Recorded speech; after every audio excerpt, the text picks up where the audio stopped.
Então a gente vai falar agora sobre isso com um advogado criminalista, o Leonardo Pantaleão. Leonardo, obrigada pela gentileza, de estar com a gente. Bom dia. Eu que agradeço, bom dia, é um prazer falar com você e com todos que nos acompanham. Para a gente poder entender esse beabá daqui para frente, quais seriam essas próximas etapas? Quando a gente fala em tempo, por exemplo, pode ser um processo rápido ou algo que acabe assim se esticando por mais tempo? Isso depende muito, Elisa, da maneira pela qual a Itália encaminhou para cá o procedimento pedindo o início do cumprimento da pena. Existem requisitos, não só na nossa legislação, mas também requisitos estabelecidos no regimento interno do Superior Tribunal de Justiça, que é o órgão do Poder Judiciário que tem a atribuição constitucional de homologar sentenças estrangeiras. Então, isso depende muito do atendimento imediato ou não por parte do governo italiano dessas exigências. Estando tudo absolutamente de acordo com as diretrizes brasileiras, é um procedimento que não deve se estender por muito tempo. Teremos aí alguns meses de tramitação, até para se respeitar o direito ao contraditório, uma vez que é aberta a possibilidade de recurso por parte da defesa do Robinho em relação a esse pedido de início de cumprimento de pena no Brasil. Pois é, ele foi condenado a 9 anos de prisão na Itália, mas agora a Itália pedindo que ele cumpra a pena aqui no Brasil. Como é que fica esse, eu vou chamar de conflito de interesses, porque uma coisa é a legislação de lá e outra coisa é a legislação daqui. Esse pedido é algo que pode ser visto como o normal, é um direito que o país tem e mais, e aí a partir disso os brasileiros têm de seguir exatamente a legislação de lá?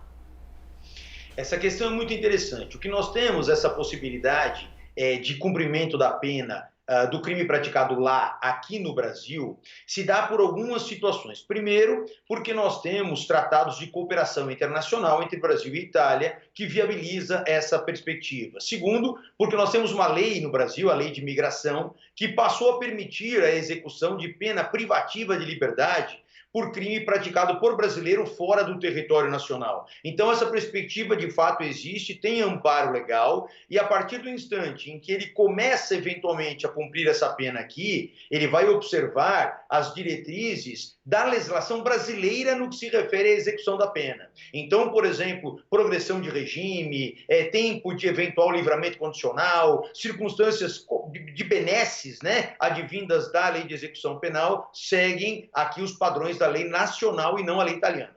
Isso pode ser visto como algo, assim, digamos, positivo por parte da defesa, ou seja, trazendo o caso para cá, cumprir a pena por aqui, isso faz com que a defesa ganhe mais ferramentas para poder trabalhar em cima do caso? No Brasil, nós temos o crime de estupro como um crime hediondo, E por ser um crime hediondo, ele tem rigores maiores na nossa legislação do que um crime comum.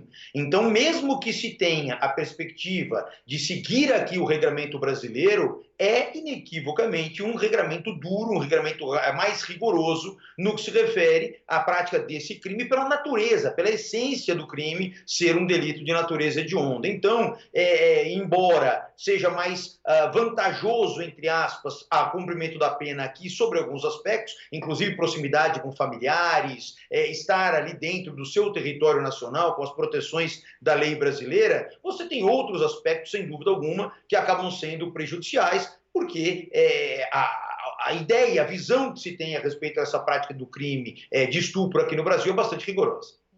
Se a gente pudesse comparar, doutor, esse caso de Robinho com o de Daniel Alves, tudo bem que a gente está falando de tempos diferentes, Porque Daniel Alves ainda não saiu uma decisão, ele ainda é acusado de estupro, a defesa fica dizendo que foi algo consensual, mas a defesa da vítima está dizendo que não foi e tudo mais. Ainda vai ocorrer uma decisão, mas se a gente pudesse fazer uma comparação, Daniel Alves não poderia ser julgado aqui no Brasil, por exemplo, já que o crime ocorreu lá fora. Tem que esperar todo o processo acontecer?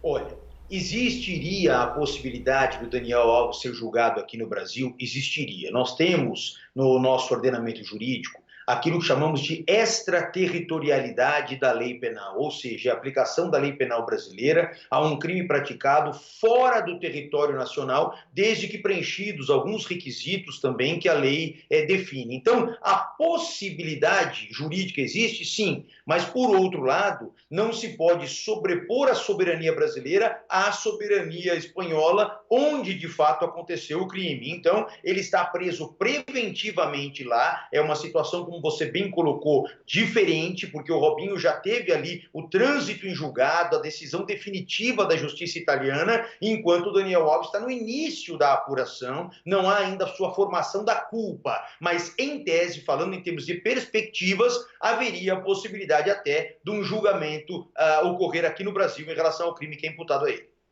Certo, a gente está falando de casos diferentes, né? Inclusive, a defesa de Daniel Alves entrou com solicitações, com pedidos para que, eventualmente, ele pudesse já sair, ser liberado, ser julgado em condições diferentes, mas os espanhóis dizendo... Aliás, a defesa da vítima, né, doutor, dizendo, não, ele pode fugir da Espanha, ele pode se ausentar do território espanhol, então por isso que ele continua sendo mantido preso preventivamente. Exato, ali a ideia da prisão preventiva dele, sobretudo, é sob essa perspectiva dele eventualmente sair de lá e chegar no território nacional. Porque se ele chega no território brasileiro, o Brasil não extradita os seus nacionais. Então, eles sabem que dificilmente eles conseguiriam fazer com que o Daniel Alves, numa eventual futura condenação, viesse a cumprir as penas nos estabelecimentos prisionais da Espanha e de acordo com as regras jurídicas da Espanha. Então, é exatamente para evitar essa situação que nós tivemos no caso Robinho, é que a justiça da Espanha está se acautelando no sentido de preservar a sua jurisdição e evitar que, eventualmente, ele saia daquele território. Voltando ao caso principal, o que nos fez iniciar essa conversa, Robinho, doutor, o caso já foi julgado na Itália, tudo já foi determinado, assinado ali a sentença, mas agora ele vindo ao Brasil, a defesa tem o direito de questionar essa sentença ou apresentar novas defesas, voltar no campo de tentar provar que ele não é culpado?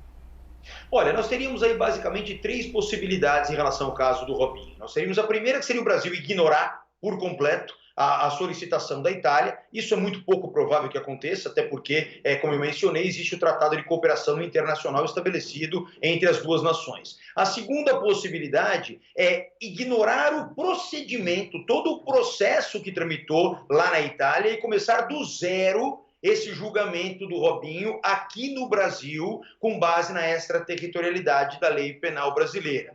E a terceira possibilidade, que é essa que a Itália pleiteia, é de fato você buscar a validação, a homologação daquela decisão definitiva no Poder Judiciário brasileiro, isso é feito pelo Superior Tribunal de Justiça, conforme a Constituição determina, e a partir daí, então, homologada, validada aquela sentença, ela passa a produzir efeitos no Brasil e, consequentemente, ele daria início ao cumprimento da pena aqui. E essa decisão de trazer ou não, a gente, logo no início da conversa, ressaltou que ela tem dois braços, o Ministério da Justiça e também o Itamaraty. Daquilo que diz respeito à Justiça, o senhor já está explicando muitíssimo bem.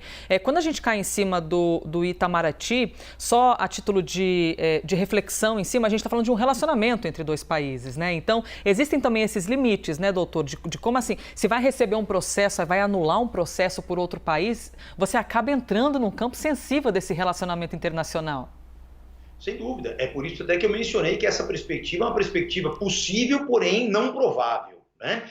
Por conta desses aspectos. Então, o que se busca é que esses relacionamentos entre o Ministério das Relações Exteriores com o governo italiano, um governo que também julgou com base num Estado democrático de direito, que também é a diretriz da Itália. Então, consequentemente, me parece que o caminho mais provável é esse mesmo, de se buscar a validação dessa sentença estrangeira no ordenamento jurídico brasileiro, para que eventualmente ele venha a cumprir aqui no Brasil perante a Justiça Federal. A Justiça Federal é que vai então cuidar, administrar essa execução da pena, provavelmente até se ela der início. Essa pena deve ser cumprida num estabelecimento prisional de natureza federal também, um presídio federal, e, consequentemente, observando as leis de execução penal brasileiras. Perfeito, quantas explicações, hein? Muito bom poder ouvi-lo. Conversamos aqui com um advogado criminalista que ajudou a iluminar um pouco mais esse assunto, Leonardo Pantaleão. Obrigada pela gentileza mais uma vez e bom carnaval, né? Já que estamos num fim de semana de carnaval. Eu que agradeço, é um prazer falar com vocês e até uma próxima oportunidade. Obrigada, bom dia.